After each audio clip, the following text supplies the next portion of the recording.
Kasaragod കള്ളാറിൽ mobile phone പൊട്ടിത്തെറിച്ച് അപകടം. കള്ളാർ സ്വദേശി പ്രജിൽ മാത്യുവിന്റെ ഫോണാണ് പൊട്ടിത്തെറിച്ചത്. പോക്കറ്റിൽ ഇരുന്ന ഫോൺ പെട്ടെന്ന് ചൂടായി പൊട്ടിത്തെറിക്കുകയായിരുന്നു. യുവാവിന്റെ കൈക്കും കാലിനും പൊള്ളലേറ്റിട്ടുണ്ട്. അരുൺ പാറയ്ക്കൽ കാസർഗോഡ് നിന്ന് കൂടുതൽ വിവരങ്ങളുമായി ചേരുന്നു. അരുൺ, എന്താണ് ഈ അപകടവുമായി ബന്ധപ്പെട്ട് കിട്ടുന്ന വിവരങ്ങൾ?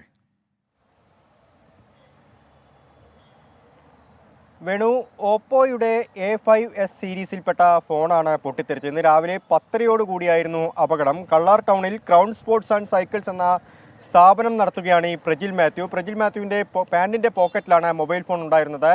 ഈ ഫോൺ പെട്ടെന്ന് ചൂടാവുകയും തുടർന്ന് അപ്രതീക്ഷിതമായി പൊട്ടിത്തെറിക്കുകയുമായിരുന്നു. ഫോൺ പൂർണ്ണമായും കത്തിയിട്ടുണ്ട്. ഈ യുവാവിൻ്റെ കാലിനും കൈക്കും പൊള്ളലേറ്റിട്ടുണ്ട്. അദ്ദേഹം പ്രാഥമിക ചികിത്സ തേടിയിട്ടുണ്ട്. എന്തായാലും ഇതുമായി ബന്ധപ്പെട്ട പരാതി നൽകുമെന്നാണ് പ്രജിൽ മാത്യു അറിയിച്ചിരിക്കുന്നത്.